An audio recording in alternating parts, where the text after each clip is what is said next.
we all have a record of this.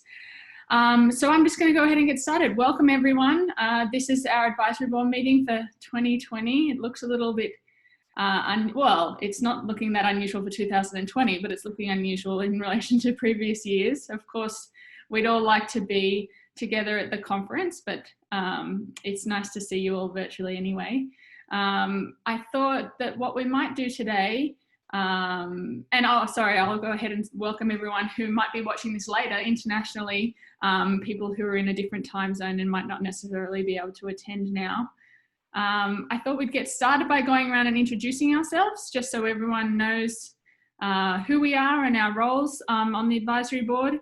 And then we might get into a little discussion of this special focus related to the pandemic for this year. So I'll go ahead and start, and then what I might do is just call your names so that you can unmute yourselves and tell everyone about yourself. So my name's Tanzania Gilbert. I'm a research network producer at Common Ground Research Networks, but I come from a background in media studies and sociology. I've just finished my PhD at the New School for Social Research, and my work is on feminist new media art. And that sort of brings me to this research network. I also do a lot with the Image Research Network and do some curating with that as well. So that's a little bit about me. Michael, would you like to introduce yourself? Yes, hello, I'm Michael Hoffman. I'm a professor of communication and media studies at Florida Atlantic University.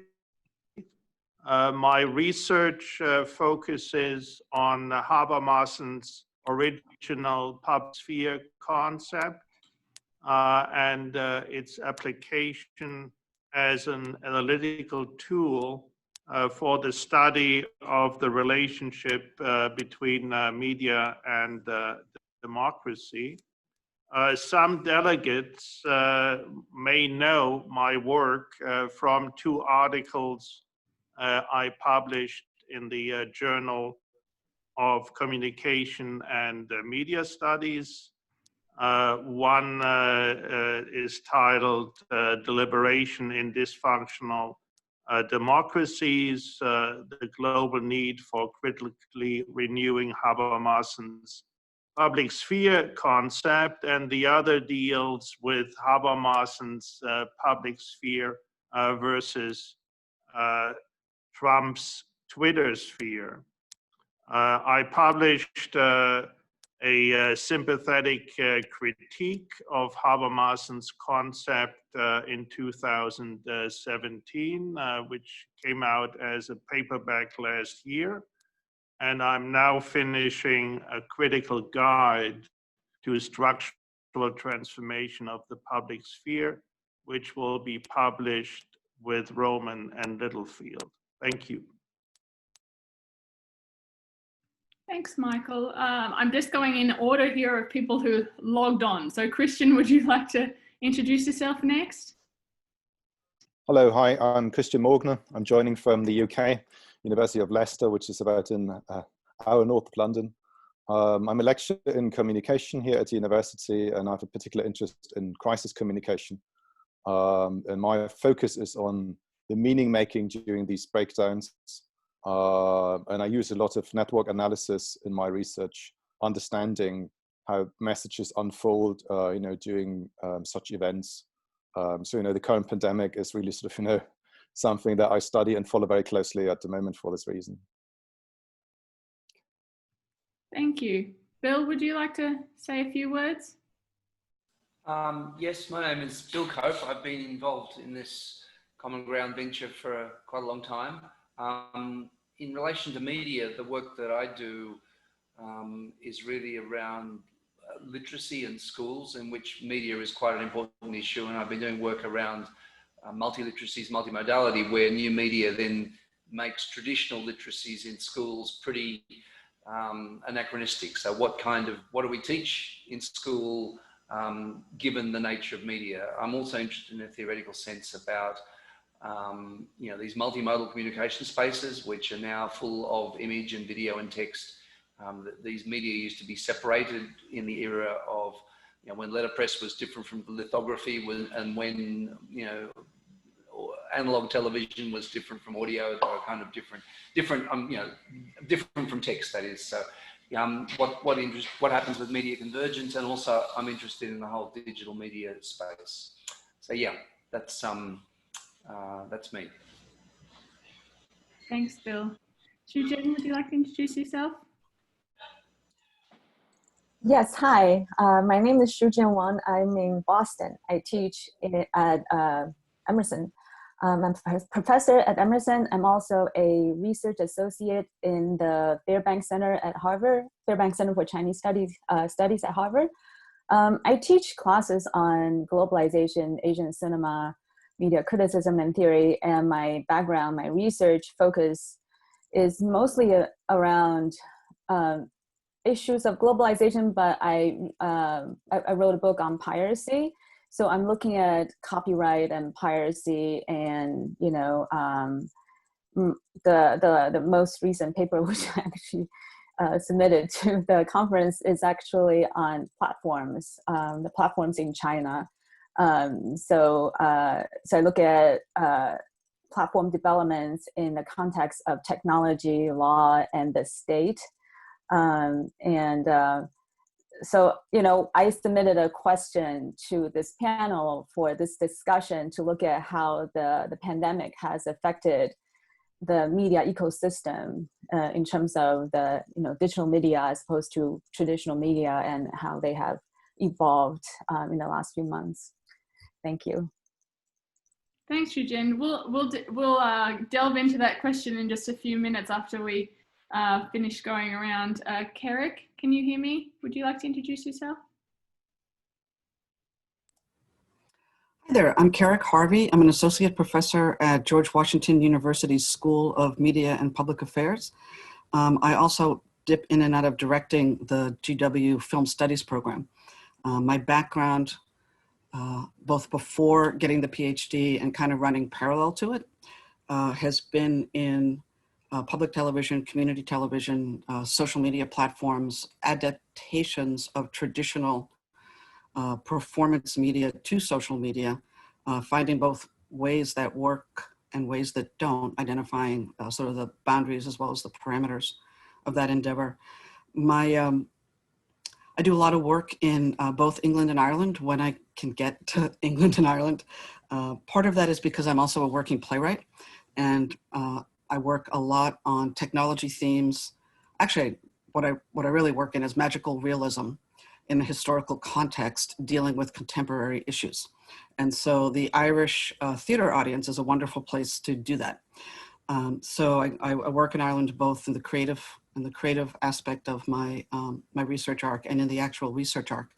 I work in England because I'm lucky enough to be a visiting researcher at Oxford and an elected member of the Royal Anthropological Institute in London. So I do what I can with them whenever I can. I also work with the Center for Imaginative Ethnography, which I highly recommend to pretty much everybody interested in these issues. They're based out of Toronto, actually, they've always been a virtual platform. They're based out of Toronto, but with a significant spur in Vancouver, Canada at Simon Fraser University. My research arc is bifurcated, and that is both an accident of timing and an active pursuit based on evolving interests. I got to DC just as the internet was exploding. I literally took my job here at GW in 91, and in 95, we saw a qualitative change in the internet when it became thrown open to commercial development and private industry. And we also saw in 96 the backing off of any kind of meaningful regulation or even policy setting on the part of the United States. And of course, that changed everything about the internet. And I was lucky enough to be part of a White House task force working with the National Science Foundation to look specifically at what we should be researching as this transformative set of technological shifts was occurring both in industry and in society. So looking at ways at the intersection, you'll find a lot of my work, probably most of my public work, at the intersection of media, technology, and culture. Increasingly, that includes cybersecurity. It can't avoid it. And increasingly, it includes how journalism and other types of legacy media cut across that new terrain. My other research arc, which I'll be very brief about, grows out of my long-standing kind of life issues, life intellectual issues, which is looking at ways to add to the toolkit, the qualitative toolkit for ethnographic knowledge discovery using role-playing, particularly social media-based role-playing techniques, dramatic method, bits and pieces that come out of doubtless the theater, film, and television background. So trying to find ways in which, working particularly with Victor Turner's ideas, those can be turned to becoming actual research methodologies in a society that becomes more and more meta with every new social media application. So I'm sorry to have gone on for a while, but it's a complicated research arc. It's also a very complicated life, although a very exciting one. And it makes me particularly excited to hear from you guys today about some of these issues. Thank you, Carrick. Eric, would you like to introduce yourself? Certainly. Welcome, everyone. I'm Eric Friedman. I'm professor and dean of the School of Media Arts here at Columbia College, Chicago, where I sort of steer programs that really cut across the communication spectrum, from communication to journalism, interactive arts and media, and film and television. My own research is really about the impact of software architectures on everyday life. So my most recent book, The Persistence of Code in Game Engine Culture, is about the cross-industrial applications of game engine technologies across a wide array of industries that have developed their own software ecosystems, from Apple to Google to Esri for urban planning and architectural visualization. And again, generally this sort of complex terrain of software practice where software and society intermingle. Thanks, Eric. Marcus, would you like to introduce yourself?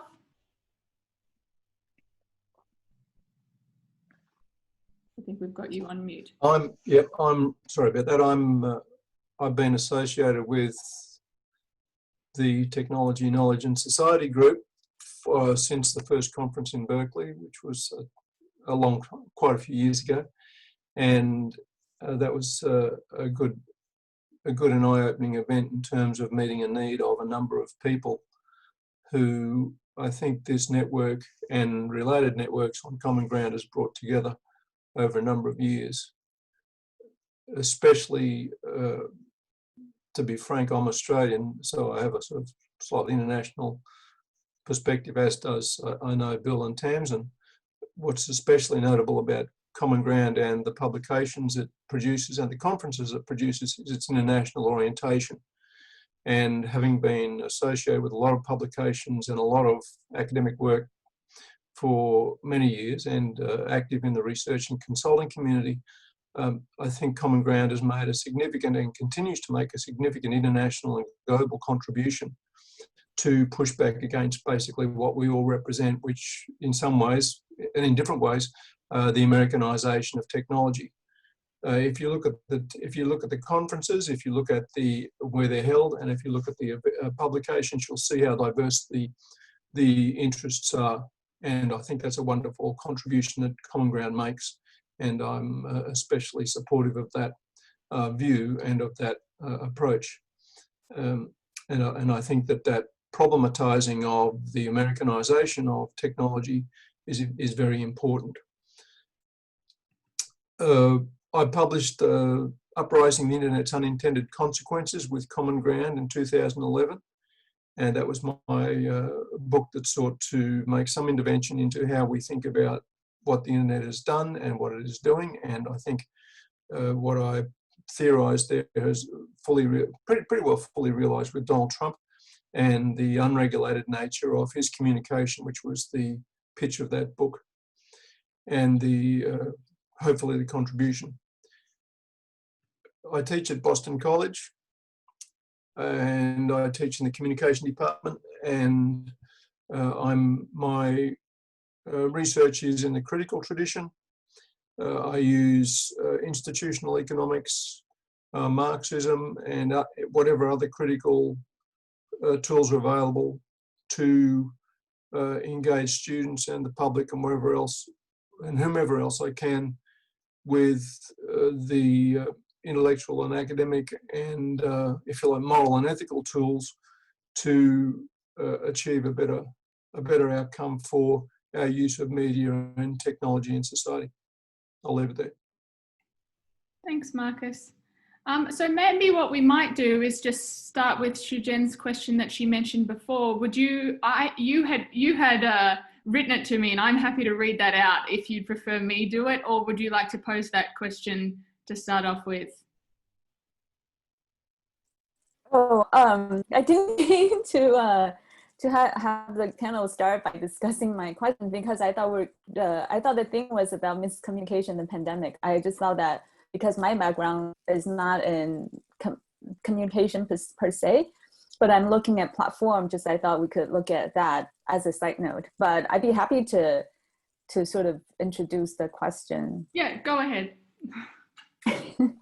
Okay, so because I was working on platforms, and I come across some really interesting information on how the gap between digital media and traditional media has widened during the pandemic. Apparently, people are using more and more digital media and less traditional media.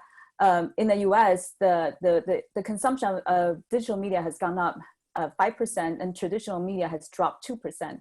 And in China, the digital media consumption has gone up 8%, and the traditional has gone down 3%. So there's a bigger gap. But the rate of piracy has also gone up. So you see this parallel thing. It's really interesting how everything is done on platforms. So I just thought that the pandemic has really caused a lot of changes in how we use media. And another thing is, this is kind of funny because I never used TikTok, but because TikTok was going to be banned, so I just added TikTok. And then I just couldn't stop watching TikTok.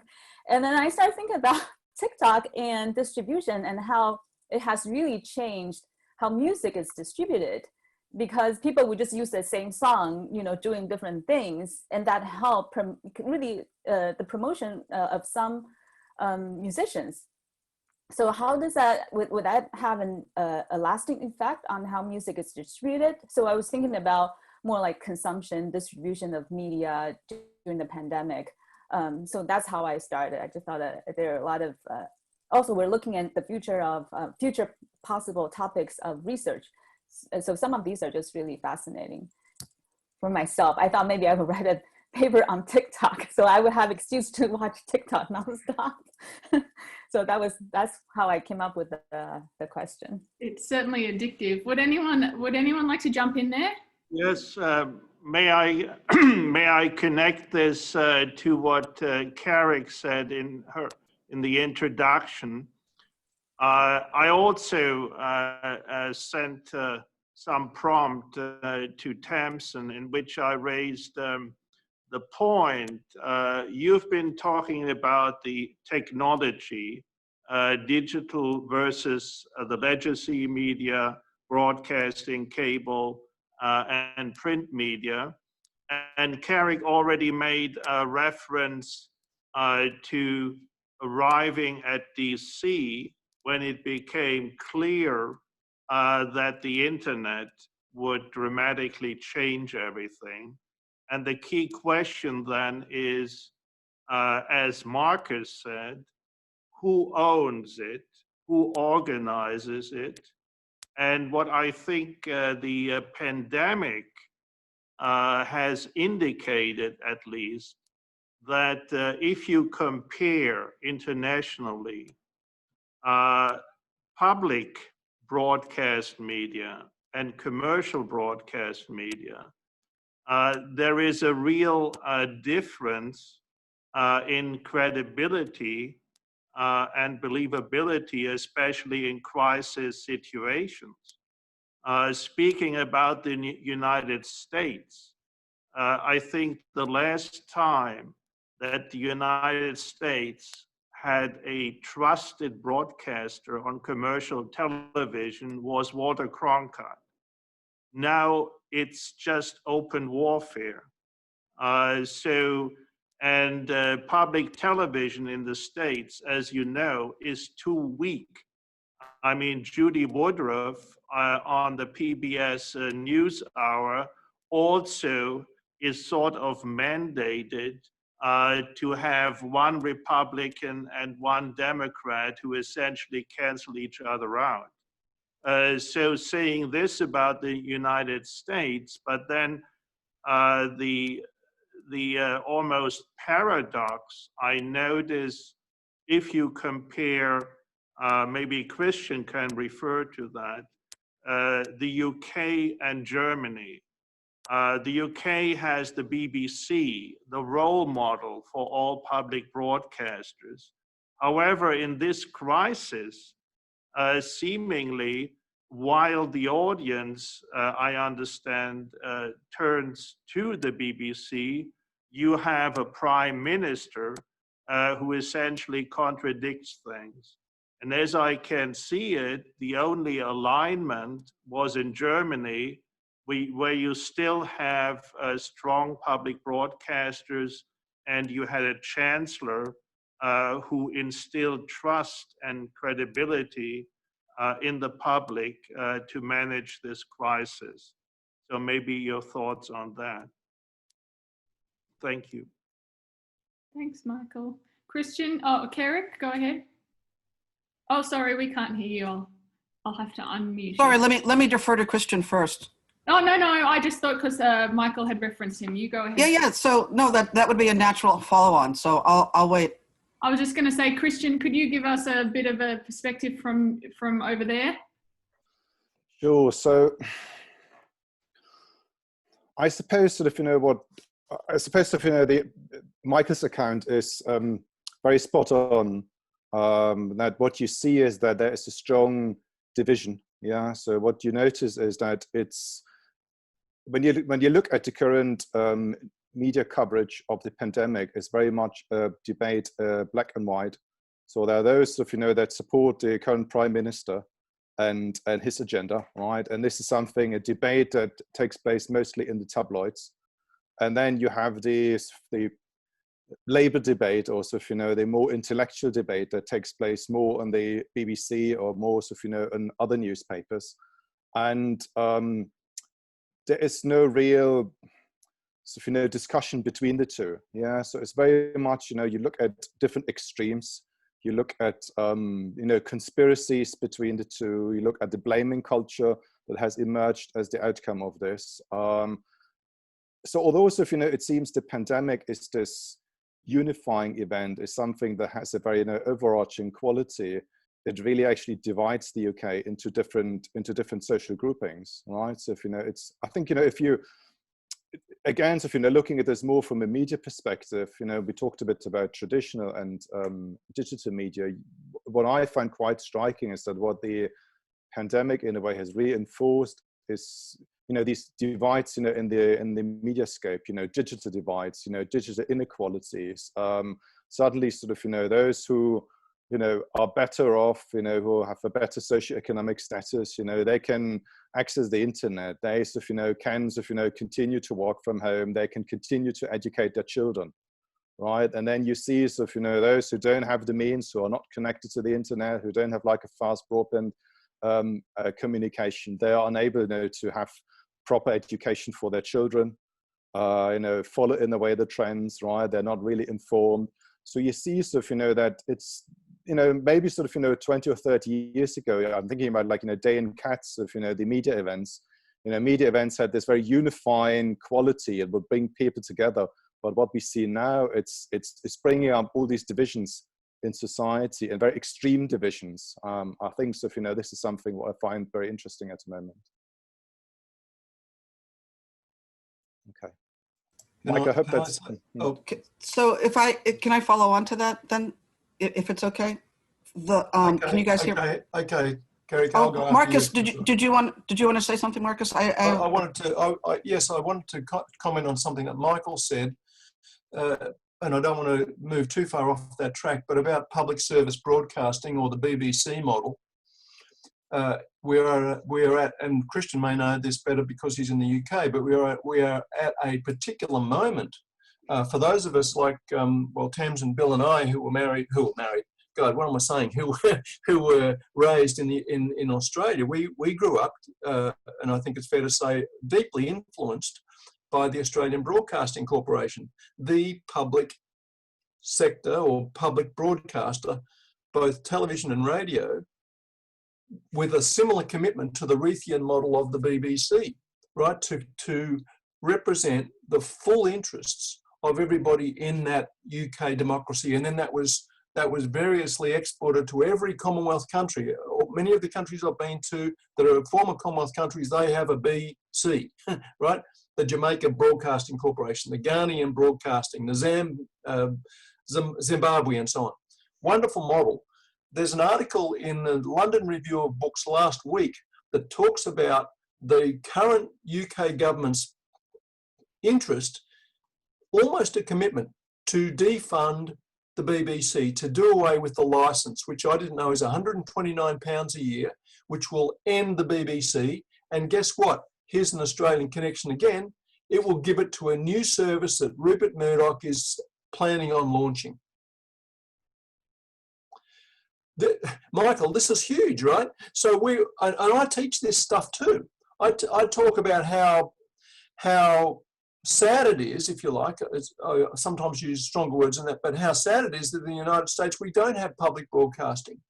We haven't had any adequate measure, although I love Judy Woodruff and PBS NewsHour, we haven't had, and the country doesn't have the equivalent of the BBC.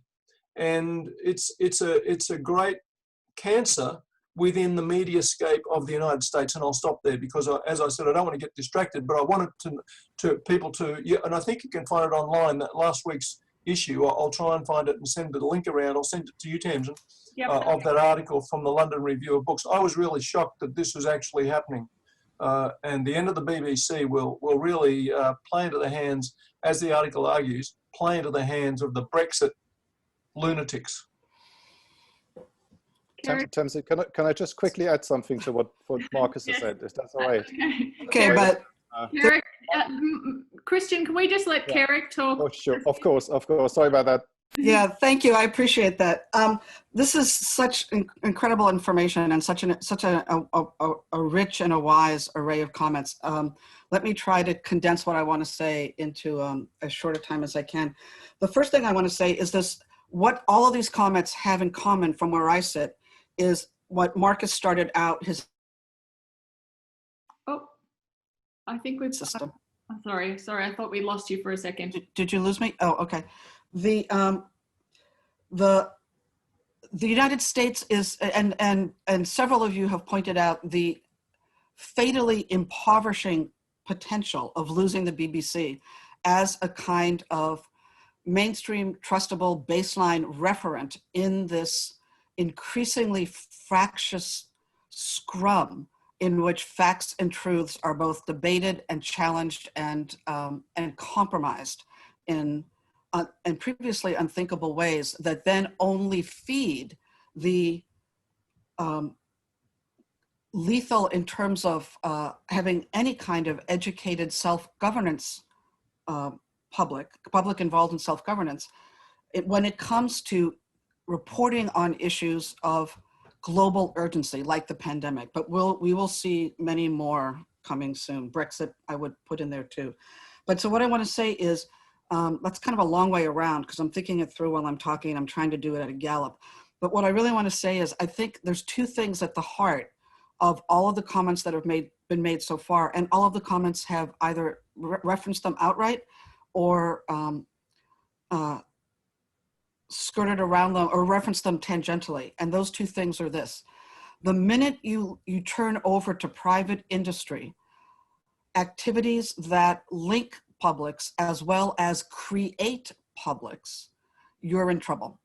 And the United States is not just historically resistant to having something like the BBC. There's a really culturally traceable reason why PBS has always been not just BBC's weak sister, but actually increasingly anemic as a player in the media landscape.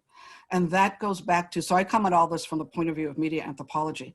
And I would argue that that goes back to the very genesis of the American sense of sensibility, the political sensibilities that interact with cultural normativity to shape public thought and political action. And that sensibility it comes straight out of the time in which the American governing documents were penned. And that was at the end of about 20 years of essentially being an occupied country with the indefensible luxury of a frontier resource to which people could move and thus could move and make a life for themselves in a way that then continued to prop up the normative myth of going it alone, rugged individualism, pull you up by your bootstraps. The adjunct to which, the contiguous belief system to which, is that government only gets in the way of that. Government gets in the way of civil society as opposed to orchestrates it, as opposed to choreographs it in a way where there is something in that civil society for everyone and every group that constitutes it. So that's number one. The second thing, so that links what we're seeing in attitudes towards who the players should be in today's media landscape in a crisis situation, with cultural genesis of those attitudes, with the absolutely crucial thing that all of you have talked about, which is the role of money. My big fear, this is a sort of a bit of a sidebar, but my big anxiety, one of my big anxieties about coming out of, if and when we do come out of the level of urgency we have about the pandemic today, is that so many institutions, so many large institutions, most of which are in it as commercial entities, and who occupy, because government, particularly the American government has, but now it sounds like Britain too, have abdicated their leadership role and left it a vacuum into which commercial interests can then rush. So many of those big institutions have literally sunk money and redefined their personnel policies to cope with the pandemic in ways that further their agenda at the cost of public good. So when you fire, for instance, a human backhoe operator and replace them with a robot because robots don't get sick in Detroit, you have just fired someone who probably has not had the opportunity to go to college. In the United States, you can't uncouple race or gender, for that matter, from economic status. So you fired someone who's crawled out of an incredibly difficult place and is making $100,000 a year, nonetheless, running a backhoe, and replace them with a robot. And what does that do? You've replaced reporters with social media aggregator programs that then tell legacy media what's trending, and legacy media follow those coverage points, as opposed to playing the role the BBC has played, which is as an informed arbiter of world events. So this is not an unthinking testimony in favor of gatekeeping, media gatekeeping, but it's to say that once these adaptations, these COVID-based and COVID-validated adaptations get put into place by organizations whose first agenda is to be money-making institutions, despite the fact that they occupy decision-making upstream gatekeeper spots in the collective decision-making landscape, they're not going to back off from that. They have an economic motivation now to keep in place what should have been temporary adaptations for dealing with COVID. And that would include some of the legacy media institutions that we're hoping are going to bail us out of the kinds of free-for-all, the Shakespearean break ranks and scramble scenario that Shujen was was talking about. When you were asking the question, who's steering? When it comes to social media, nobody's steering. Nobody's steering. But because there's so much, and this is my second point, so much mistrust that comes again, this is not cultural in terms of the American perspective on regulation per se, but it is cultural in terms of moving towards the idea that legacy media can't be trusted, and how those two things are intersect with each other. But when it comes to social media and the whole, I'm in charge of my own news flow and I know what to trust and what not to trust, there are even fewer double checks on either fact or truth, and I actually make a distinction between those two things in today's media environment, than in legacy. I looked up a couple numbers and then I'll stop talking in preparation for this, and it supports what all of you have said one way or another. There's a new Pew report. It came out in July. I actually think it's underreported. It says Americans who mainly get their news on social media are less engaged and less knowledgeable than those who don't. What they say, the same report says 1 in 5 US adults get their political news primarily through social media. I think that's vastly underreported. Other sources, Blog HubSpot, which is quoted in a recent CNN report, puts that number between 62 and 68%. 69% of US adults use Facebook, 74% at least once a day, and at least 43% of US adults get their news, both about the virus and about politics, from Facebook. And there were a number of corollary reports on the degree to which social media, Facebook in particular, carry much higher rates of inaccurate news, and this is what interests me, and misinformation, even when it's not intentional. Unintentional misinformation in today's coverage of pandemic and politics is it's another place I get very, very engaged and very concerned.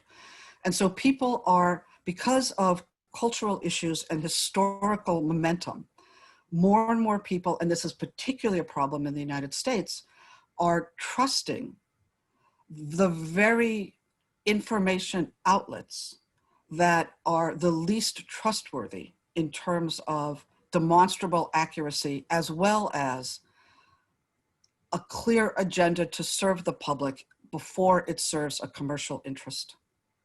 And that's, I'm sorry to have gone on, but it's so exciting to hear all of this information come in from a number of globally placed colleagues. And I was very much against what happened in the United States in 1995.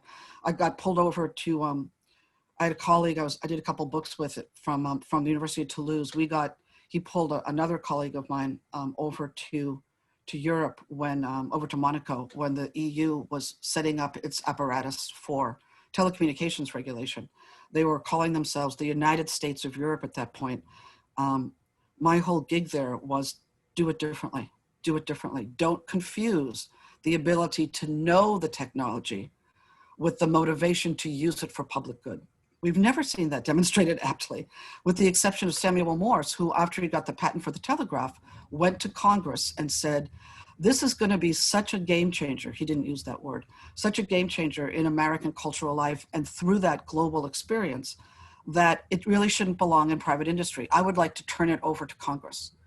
I would like to make it a publicly owned public resource. And Congress said, thank you anyway. We don't agree. And that has been the model of American attitudes towards everything, including increasingly critical infrastructural industries like what's legacy media has turned into, and the social media scrum. I don't know any other word for it. It's terrifying to hear that the BBC is thinking about doing away with itself. That suicide will reverberate around the world with so many more implications than the poetic shot at Lexington and Concord, and it will be horrible for everyone. It's a body blow to every informationalized country. I hate to hear that. We have to stop that. How do we stop that? We have to stop that. Thank you. Thank you. Kristen, did you want to jump in there? Yes, in a way, so I wanted to add something to what Marcus and Carrick have been saying, and I suppose the situation in the UK is slightly more complex because the division, at least to my understanding, is not so much a division between public broadcasting and commercial broadcasting. Because, for instance, just to give an example, I don't know if you know, what is the average age of a typical viewer of the BBC? Anybody knows? It's 62. So do you know what's the average age of a viewer of ITV, which is the biggest commercial station in the UK? It's 61. Right, so you can see traditional television, and again, you can even look further when you look into some quantitative surveys. Those who voted for Brexit, yeah, so those who voted leaving the European Union were mainly television viewers. Yeah, so the divide wasn't so much between those who watched the BBC or who watched commercial television in terms of Remain or in terms of Leave. It was really much more a divide in terms of who are the ones that are using traditional television and who are the ones who are more using social media, because you can see there as a generational divide. Elder generations, they are the ones that rely on traditional media, television, radio, newspapers, whereas the younger generations, they are the ones that use social media or a variety actually of different media channels to inform themselves. So I think you can see the typical allegiances, as we sometimes found with the BBC of the most intellectuals of critical station or commercials of as being maybe slightly superficial, etc.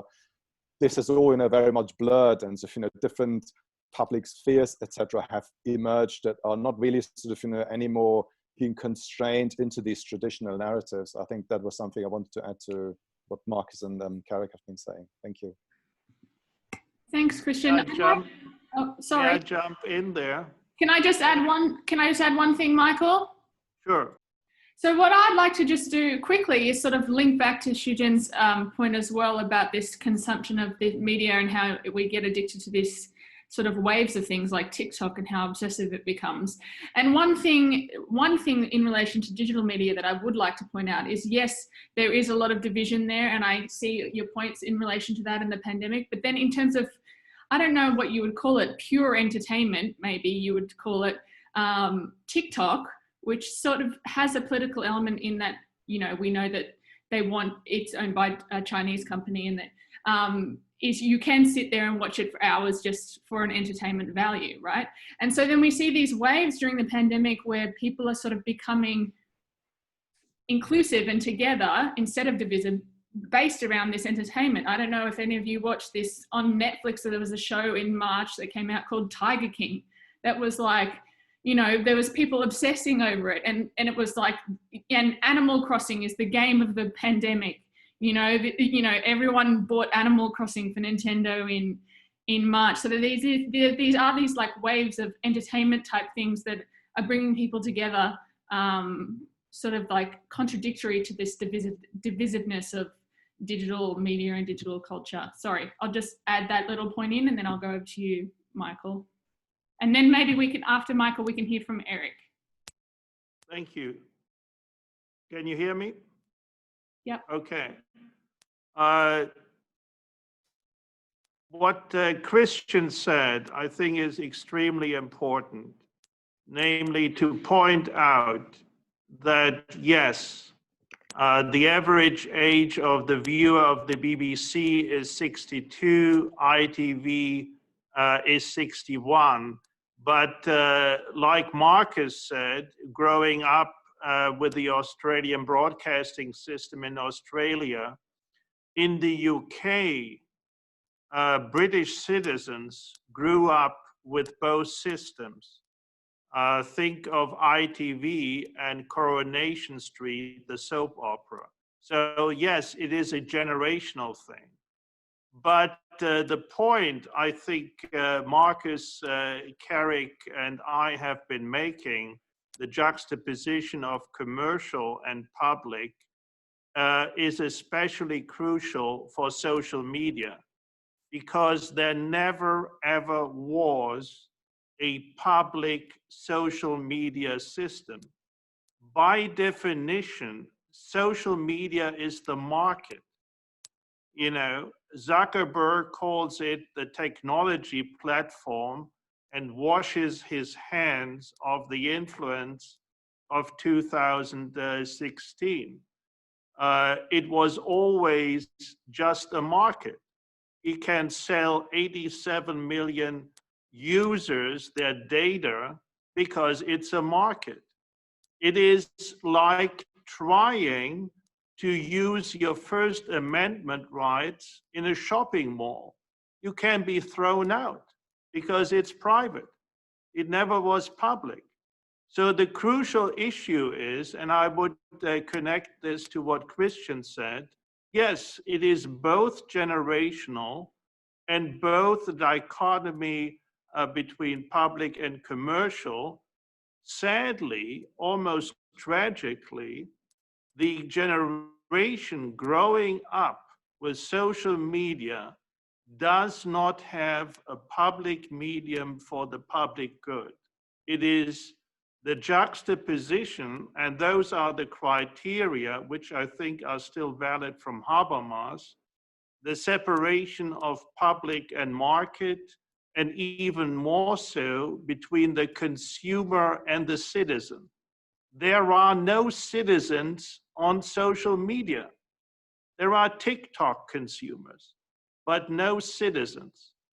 And there is no public good by definition on social media because it's defined bringing together, but the point is selling that data.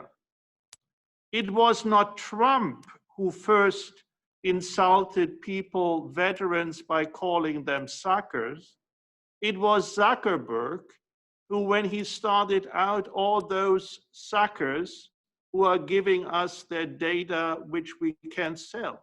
So this is the crucial separation of consumers and citizens and the market and the public. Thank you. I'll just unmute myself. Thanks, Michael. Eric, did you have anything that you wanted to add? Sure. I wanted to get back to this notion of the initial question around social media. And, if we look at, we've been talking a lot about sort of public and private broadcasting. I like to frame those as part of so the technology layer of smart cities or smart countries.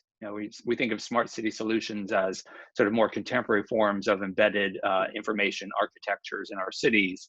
But if we think about these as layers, as media layers, broadcasting and social media are layered onto the already existing complexities of I would say the legacies of injustice and inequity and failed social services. So we think about how any one of these comprehensive media networks can cut through longstanding discriminatory practices or practices of disenfranchisement, economic development, housing, healthcare, food access, transportation. We cannot expect the information layer to penetrate across those sort of variables and inequities. So when I think about this, sort of this cautious notion of our expectation of social media as yet another technology layer that is rather superficial, that will never succeed if any of these other network layers have already failed. So for me, partly the relative failure of social media is also a relative failure of, at least in the United States, of how our news media, our national news media are already failing. But it's also an expectation of putting too much emphasis on one of these layers. For example, if we think about the role of personal social agency, like that personal social agency doesn't have a space on sort of major news networks, on national news networks, on CNN or MSNBC or even Fox. Like, where is the personal agency and personal story, the impact of coronavirus or the impact of a pandemic in a localized community? It's not going to happen there. It may happen in a local news network. It may happen in a localized social media space. But if we don't model these things out across layers, I think we err on the side of thinking that social media can or cannot succeed in the flow of information. But I think that's an artifact of, as we've been talking about it, as a content layer, as a platform. What are the inputs into social media? You know, they are not existing out of thin air. They are being sort of circulated or distributed from other sources. So the failure, I think, is in those other sources that sort of flow into a network where, in the best case scenario, we would think about the social media network as a place for reestablishing personal agency, personal storytelling around the localized impact of a healthcare crisis in a community. Bill, Yeah, can I just add something in? I mean, in a way, I'm going to just talk about a slightly different axis. So we were talking about the public versus the private, Rupert Murdoch versus the BBC.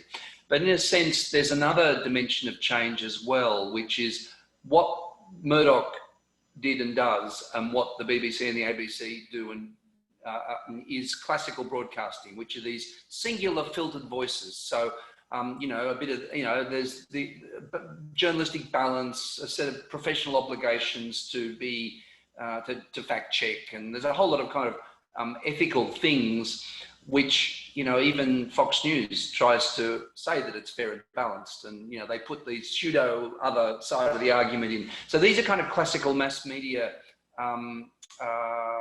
places where they're bringing together quite, you know, they're based on mass audiences. The thing that makes social media kind of a very big departure from previous media is the autonomy of players and the possibility of divergence. So the word that Mary Calantzas and I use is the logic of mass media is an assimilative logic to bring people in to this singular discourse, right?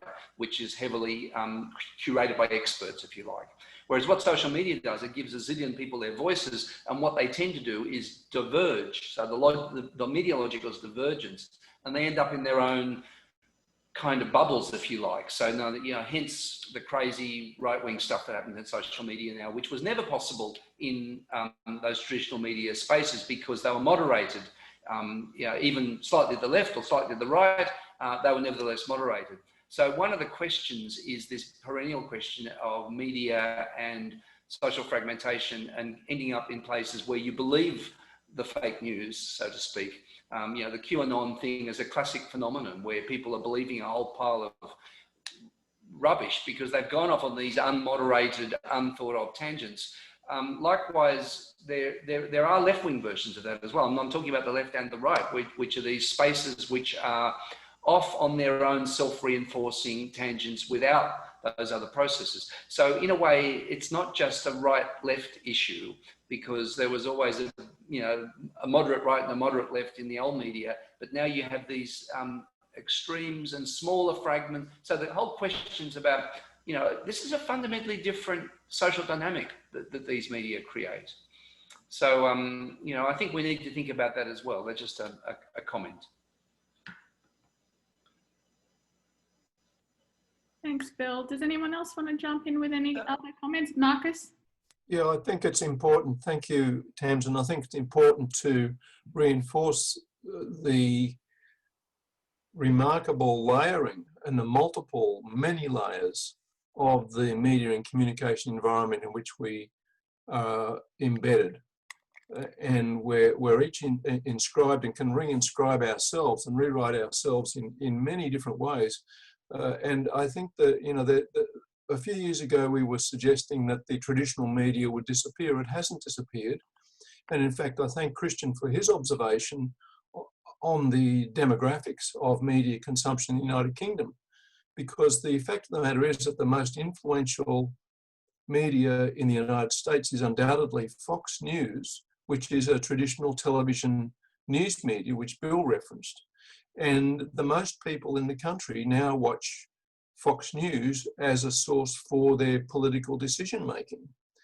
And there is a significant problem with privileging different forms of media, such as new media, such as social media, when it is really part of this sort of complex of layers that are at work. For example, the people who watch Fox News may in fact be very active on Facebook, may in fact be involved in whatever this sort of Russian thing is, as if it matters, in believing conspiracies, but it's really part of a complex set of interactions that people are engaged in, and to privilege one over the other is really, I think, inadequate to the task that we as academics have to identify how complex the communication and media environment is.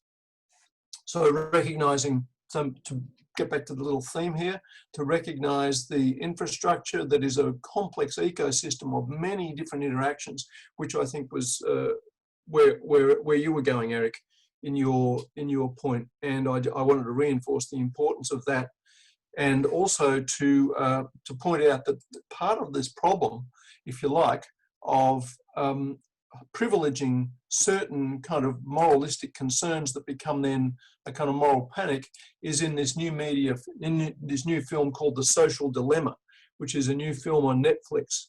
And if you haven't seen it, it's worth seeing, partly because if you're like me, a media academic, you'll be rather disturbed at how it privileges a certain and very limited perspective of what happens on social media, but it feeds into a highly conservative reaction, even a reactionary response to social media, which has enormous value as a public good.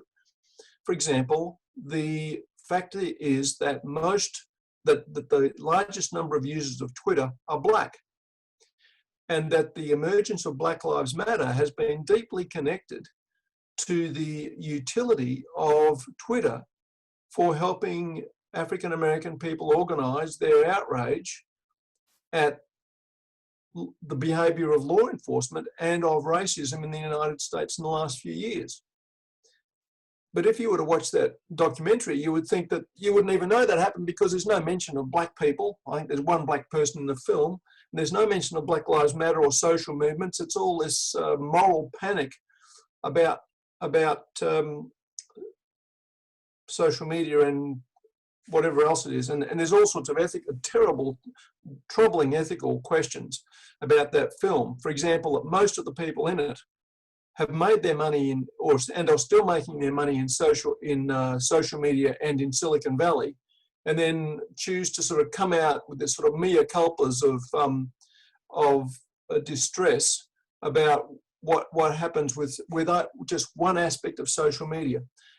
So we, again, to reiterate the importance of recognizing how complex the media environment is, and that the sort of detailed research that we need to undertake will provide us with clarity about what forces are at work in society and how these forces connected through media and communication technologies play out in a range of different and important ways.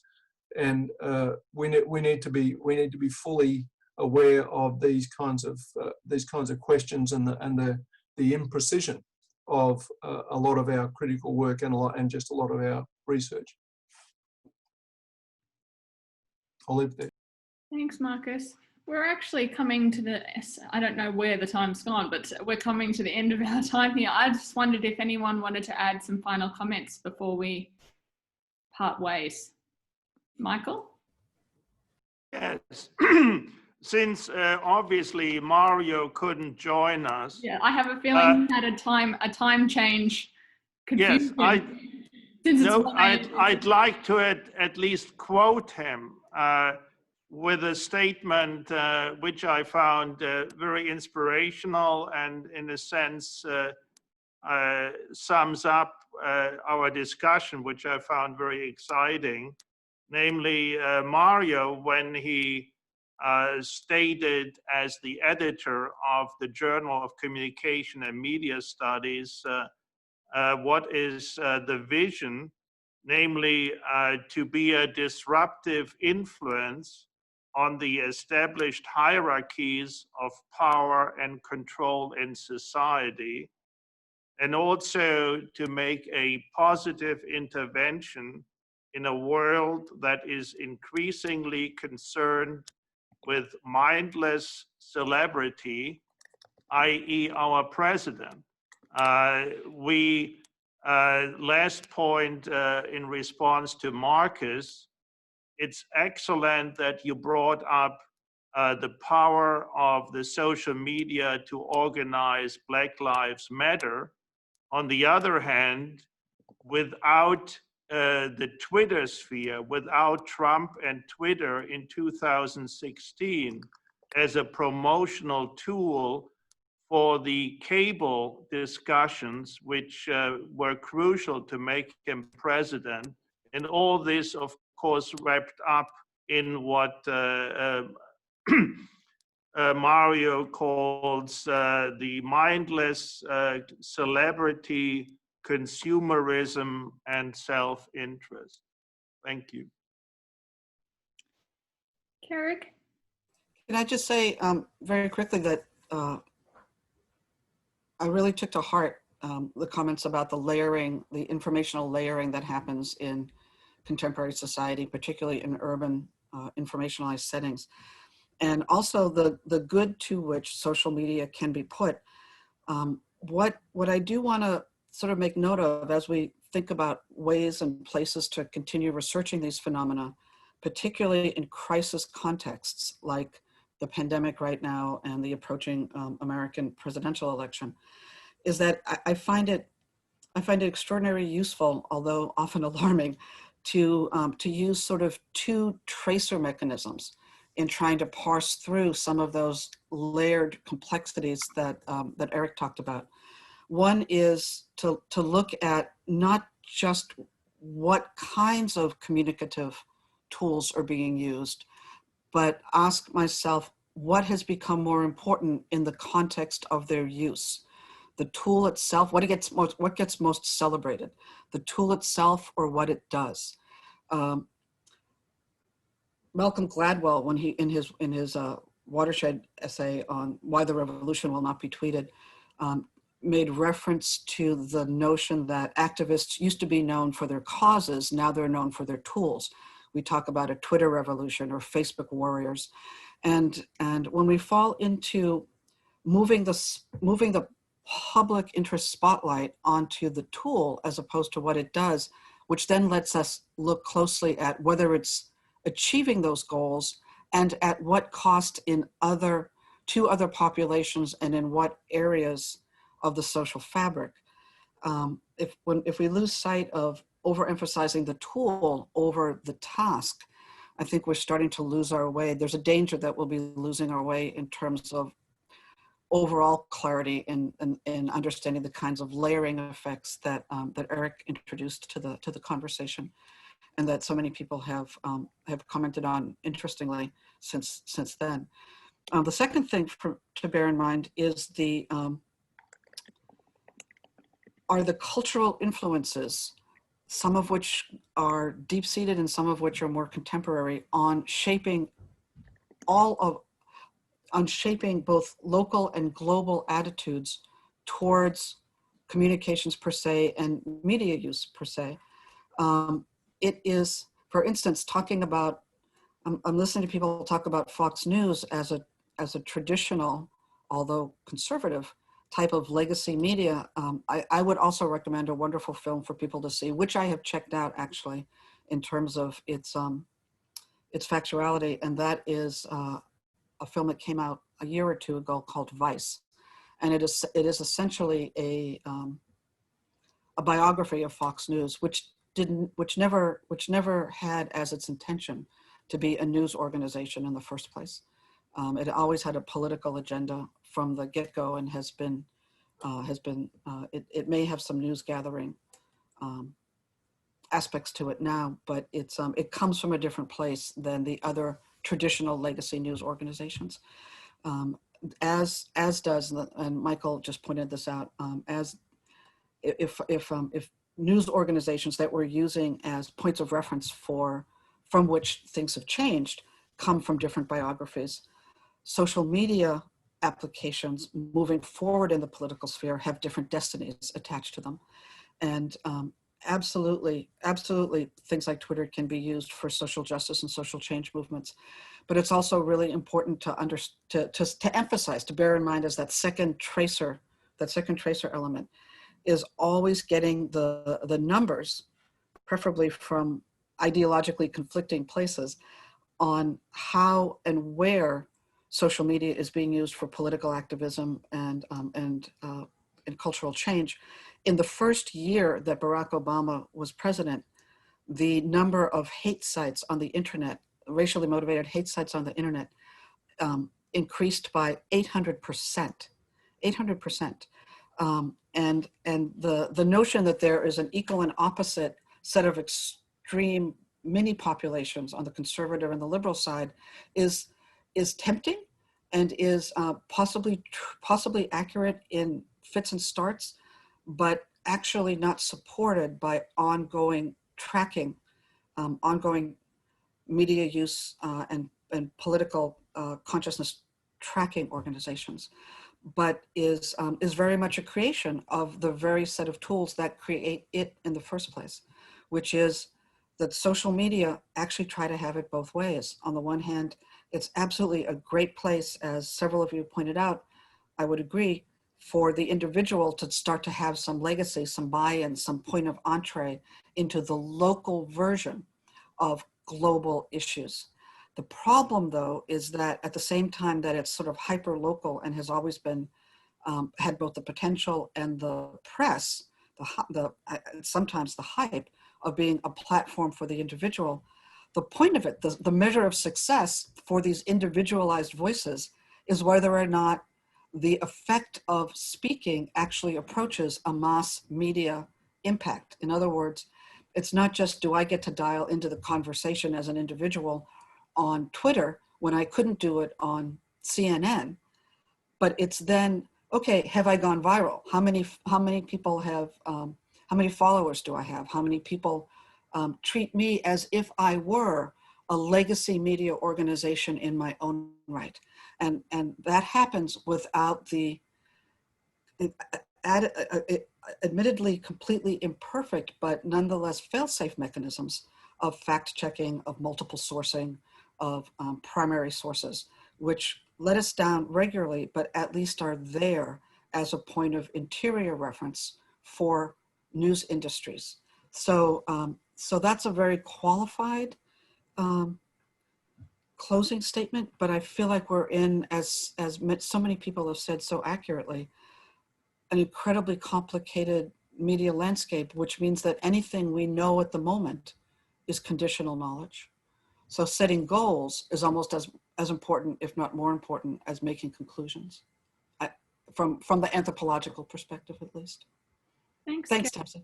Thanks, Carrick. I think, well, Christian, you had a final comment too, and then we'll wrap things up after that.